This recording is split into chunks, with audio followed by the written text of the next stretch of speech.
Social media पर जैन समाज के सबसे लोकप्रिय जैन न्यूज़ चैनल महालक्ष्मी की ओर से आप सभी को घड़ी बजाए 8 और आपके पास आते हैं बिल्कुल सही टाइम पर आपके पास सादर जय जिनेंद्र के साथ। आज आपको हम एक विशेष साक्षात्कार उन संत से दिखा रहे हैं जिन्होंने आज तक कभी मीडिया से किसी के सामने धर्म चर्चा धर्म शंका के अलावा कभी कोई बात नहीं करी। समाज के लिए सवाल लेकर जब हम आचार्य श्री के पास गए, आचार्य श्री सुनील सागर जी पास, उन्होंने कहा मैंने आज तक किसी अखबार को नहीं कहा आपको धर्म का सवाल कोई पूछना है, कोई चिंता है, कोई शंका है, समस्या है, अब मुझसे पूछ लो।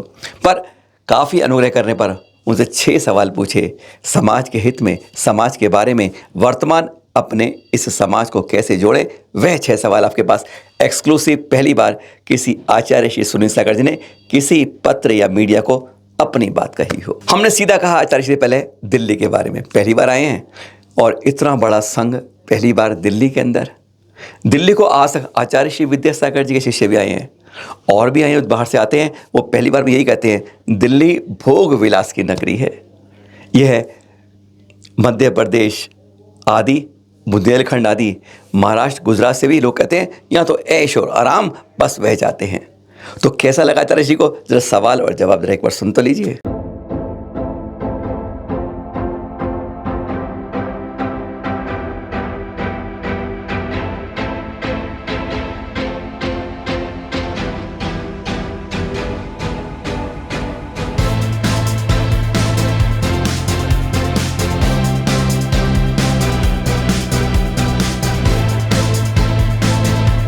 मुंबई देखा महाराज जी, अहमदाबाद देखा, जयपुर देखा, कई मेट्रो शहर देख लिए। उसके बाद ये दिल्ली बड़ी इमारतों वाली, बहुत ज़्यादा ह्यूमिडिटी वाली, तपने वाली दिल्ली भी देखी। एक कैसा अंतर लगा महाराज जी, यहाँ पर 250 के लगभग मंदिर हैं और अगर कहा जाए तो महाराष्ट्र के बाद सबसे ज़्यादा पॉपुलेशन परसेंटेज में दिल्ली में है जैन समाज की। 1% यहाँ पर हर 100 आदमी जैन है। क्या फर्क लगा महाराज जी इस जंगल वाले संघ को इस दिल्ली के अंदर?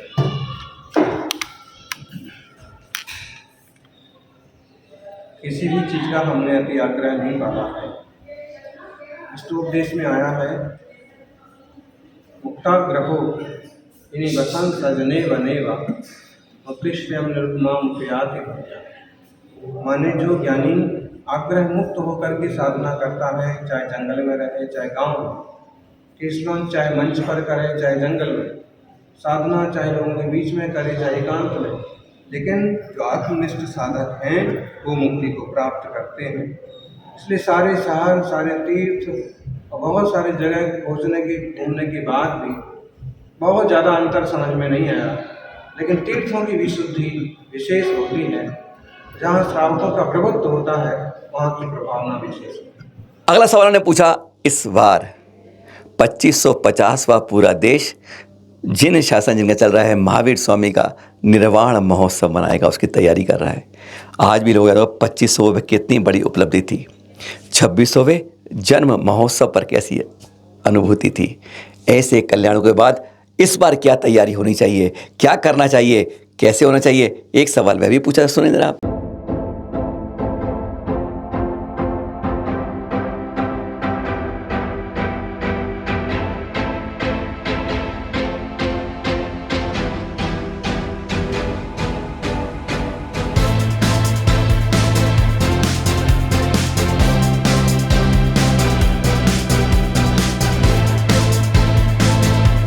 महाराज जी पंचम काल चल रहा है और इस समय 2550वें निर्वाण महोत्सव की तैयारी में जैन समाज होता है, जिसमें संतों से भी हम सहयोग चाहते हैं। जयपुर से शुरू किया अहिंसा रथ, जैन से जैनेतर की यात्रा, दक्षिण से उत्तर की ओर होते हुए ये यात्रा अब दिल्ली भी आ रही है और आप भी सौभाग्य है दिल्ली का कि आप जयपुर से दिल्ली आ गए।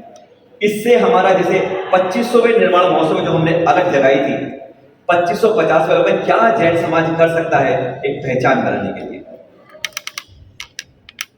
जैनत्व का जीवन हो और लोग भी जैन आचार पद्धतियों को स्वीकार करें। सबसे पहले हम अपने जीव नहीं जीवन से प्रभावना करने की कोशिश करें। उसके अलावा तो प्रतीक रूपों में तो हम इतने स्तंभ बनाएं, मनस्तंभ बनाएं, स्कूल खोलें, कॉलेज खोलें, प्रतिष्ठानों के नाम रखें, राजनीति समाज नीति में भी उनके सिद्धांतों को पहुँचाएँ। वो अपनी जगह महत्वपूर्ण है, लेकिन उससे हो कि हमारा जीवन भी बोले। और अब अहिंसा शाकाहार की बात या फिर प्रकृति पर्यावरण की बात केवल टेबल पर नहीं, डाइनिंग टेबल पर भी होना चाहिए। वसुधैव कुटुंबकम की बात, परस्पर उपद्रव जीवनाम की बात जीवन से झलकना चाहिए। तीसरा सवाल हमारा बिल्कुल सपाट था। आज देश में, घर में, समाज में हम एक नहीं रह पाते और बड़े बड़े संघ हैं, आपसे बड़े, सुनील सागर जी महाराज से बड़े बड़े संघ भी हैं, लेकिन एक साथ चलने वाला संघ वर्तमान में 50 से ऊपर एकमात्र संघ है, आचार्य श्री सुनील सागर जी का। कोई पंजाब, कोई राजस्थान से, कोई गुजरात से, कोई महाराष्ट्र से, कोई मध्य प्रदेश से, कोई दिल्ली से, नहीं, अलग अलग भाषा के, अलग अलग राज्य के, अलग अलग रंग के, अलग अलग उम्र के इतने सारे संत कैसे इकट्ठे रह पाते हैं? और जबकि आचार्य श्री को ज़्यादा बोलते हुए देखा नहीं, इतना अनुशासित कैसे रह पाते हैं? जरूर ये हमारे लिए आवश्यकता, अगर हमें भी अपने को एक करना हो तो क्या रास्ता, ये सवाल भी पूछा जरा उनसे, जरा सुनिए जरा।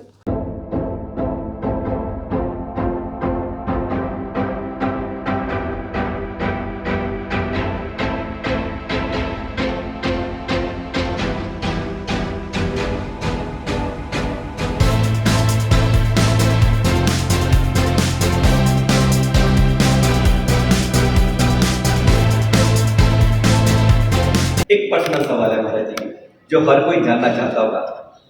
वर्तमान में बहुत संघ है महाराज जी, हकीकत है, पर एक साथ चलने वाला अगर हम देखें जितने भी संघ है, सबसे बड़ा संघ है ये वाला, जिसमें लगभग 58 से 60 पीछे आज दिल्ली में विराजमान है।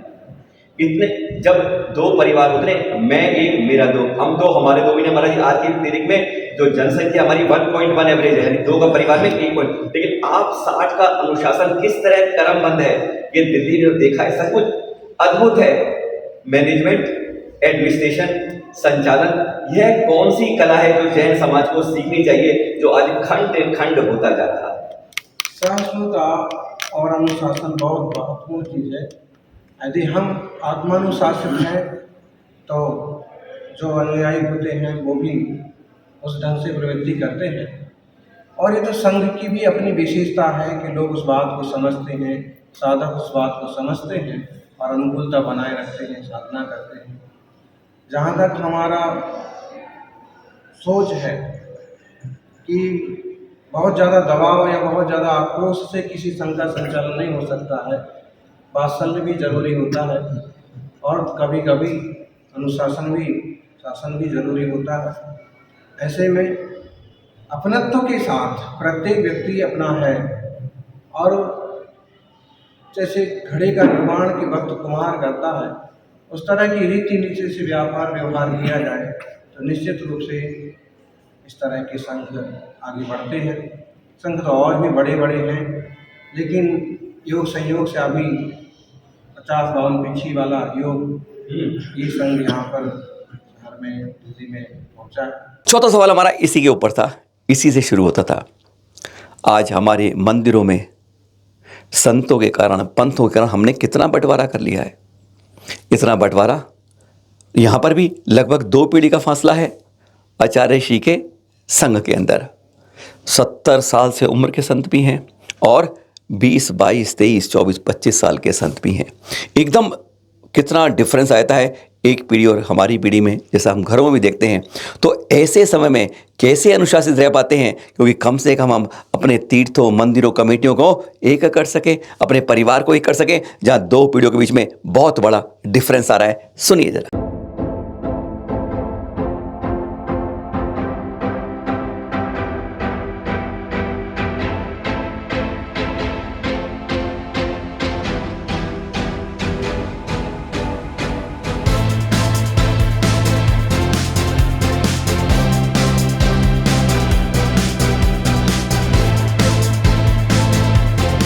मंदिर में 50 इकट्ठे नहीं हो पाते, और ये 50 जो मेरे महाराष्ट्र, गुजरात, यूपी, दिल्ली, मतलब हर जगह का है इसके अंदर, और आधे ज्यादा महाराज जी आपसे अधिक उम्र के। फिर कैसे ये अनुशासन बनता है? उसकी कोई ऐसी 2-3 रेखाएं जो हम कुछ सीख सके श्रावकगण अपनी एकता के लिए। वात्सल्य, अपनापन, यथायोग्य सम्मान देना और शख्स से जुड़ाव महसूस करना, उनकी साधना में कहीं कोई कमी ना आए उस तरह की भी सावधानी होना, उनके मन को ठेस ना लगे उस तरह का भी विवेक होना, और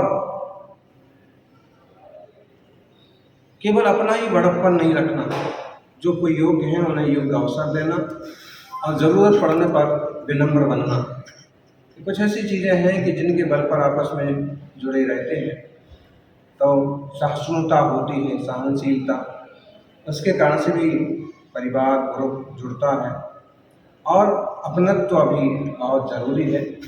ये 2-3 गुण ऐसे हैं कि जिनके आधार से सभी जुड़े रहते हैं। अनुकूलताएं मिल जाएं, योग्य वैयावृत्ति मिल जाए,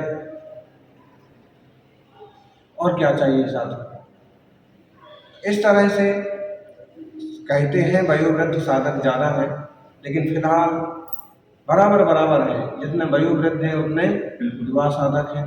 बस ये ज़रूर है कि तपस्या कर कर के युवा साधु भी वयोवृद्ध जैसे दिखने लगते हैं, धूप में बैठ बैठ करके काले पीले दिखने लगते हैं, तो भी सब अपनी साधना में आराधना में मस्त हैं, व्यस्त हैं और मोक्ष मार्ग में आनंदित हैं। 5वां सवाल हमारा उसी पर था जिस पर हम हर बार कहते हैं, अगर 30-40 साल पहले चले जाएं तो कभी कभार कहीं कहीं पंचकल्याणक होते थे।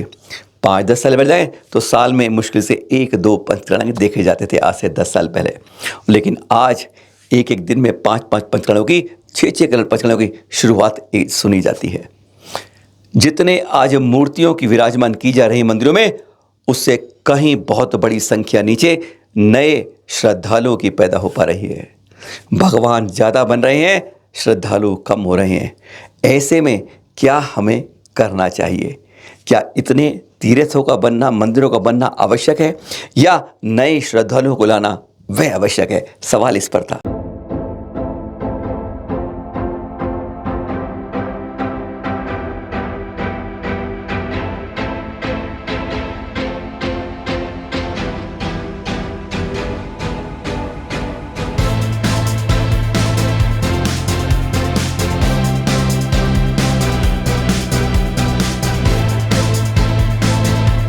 आज पंच कल्याण की हमारी ऐसी बाढ़ आ गई है, इतनी बाढ़ आ रही है, जितने मंदिर बन रहे हैं उतने श्रावक नहीं जुड़ पा रहे हैं। पंच कल्याण एक एक दिन में 25-25 शुरू हो जाते हैं, 25 नए श्रावक हमें देश को नहीं मिल पाते, युवा नहीं जुड़ पाते हैं। ऐसी विडंबना में क्या पहले एक बार हमें ऐसे पंच कल्याण करने चाहिए जहाँ श्रावक बने, श्रावकता आए उनके अंदर, अपनापन आए, जैन से जैनेतर में न जाए, जैनेतर से जैन में, ऐसा क्या संबोधन हो सकता है? होना चाहिए। जैन धर्म अद्भुत प्राचीनतम धर्म है और जो विद्वान जो समाज है पंच कल्याण करवाती हैं, उन्हें समाज को संस्कृत करने के लिए भी योजनाएं बनाना चाहिए। एक पंच कल्याण के होने के साथ साथ उस जिनालय से एक पाठशाला, एक स्कूल या छोटी मोटी हॉस्पिटल, औषधालय भी जुड़ना चाहिए, ताकि परोपकार के काम और श्रावक निर्माण के काम होते रहे। जो लोग पंच कल्याण करते हैं, करवाते हैं, मूर्ति विराजमान करते हैं, उन्हें संकल्प लेना चाहिए कि जिंदगी भर हम इस जिनालय की, इन जिन प्रतिमाओं की सेवा करेंगे।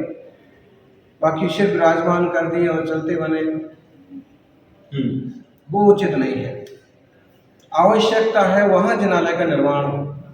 अब वहाँ पहले से जिनालय है और उसके ऊपर एक और मंजिल, एक और मंजिल, और नीचे की ही पूजा पूरी नहीं हो पा रही है, तो उसका क्या मतलब है? ऐसा जहाँ आवश्यक है, 150 घर हो गए, वहाँ जिनालय बना। हाईवे पर जहाँ से मुनिराजों के विहार होते रहते हैं और दूसरों से जगह मांगना पड़ती है, तो जिन्हें नव निर्माण करना है, तीर्थ टाइप का बनाने की भावना है, भी हाईवे पर, बड़ी सड़कों पर, बड़े रास्तों पर, जहाँ से संतों का गुजरना होता है और विराजमान विश्राम की कोई व्यवस्था नहीं बैठती है, ऐसी जगह कुछ बना लें, बनवा दें, प्रेरित करें तो जमता है। बाकी पहले से ही वहाँ बस्ती है, पहले से ही मंदिर है, पहले से ही तीर्थ है और फिर वहीं पर और भिड़ी हुई है, तो उपयोगिता जिनालयों की, जिन बिंबों की समझना बहुत जरूरी है। उनकी महिमा खंडित ना हो, श्रावकों का विकास हो, श्रमणों के विश्राम के लिए आयतनों का निर्माण हो, इन बातों पर गौर करना चाहिए। आचार्य जी कहते हैं, बस हमने कहा महाराज जी एक और सवाल यह रहा जो हमने पूछा, आचार्य श्री आज वर्तमान में धर्म को भी जैसे धन की बैसाखियों की जरूरत पड़ गई है, राजनीति हो सामाजिक बात हो, आज धर्म में भी वह धन जैसे ठूस ठूस कर पहुंच गया है। विदाउट धन देयर इज नो धर्म। आज स्थिति यह हो गई है, जो धनी है वही जैसे धर्मात्मा बनता है। अभिषेक हो, शांति धारा हो, आज तो रोज रोज मंदिर तीर्थों में उसी की बोली लगती है। जिसकी बड़ी बोली वो पहले आता है, और जो बोली नहीं देता है शायद वह त्यागी रूप में रहता हो, प्रतिमाधारी हो, वह भी पीछे रह जाता है। क्या आज वास्तव में सचमुच धर्म को चलाने के लिए धन की इन बैसाखियों की नितांत आवश्यकता पड़ गई है? तो उन्होंने क्या कहा, जाते जाते यह सवाब का उनका भी सुनते जाइए।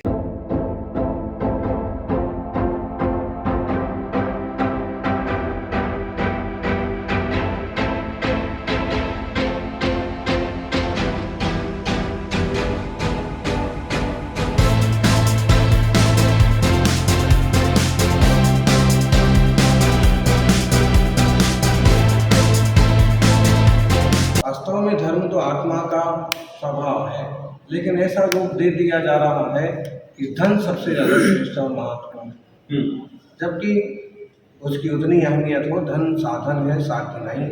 साध्य तो आत्म शांति और निर्बलता है।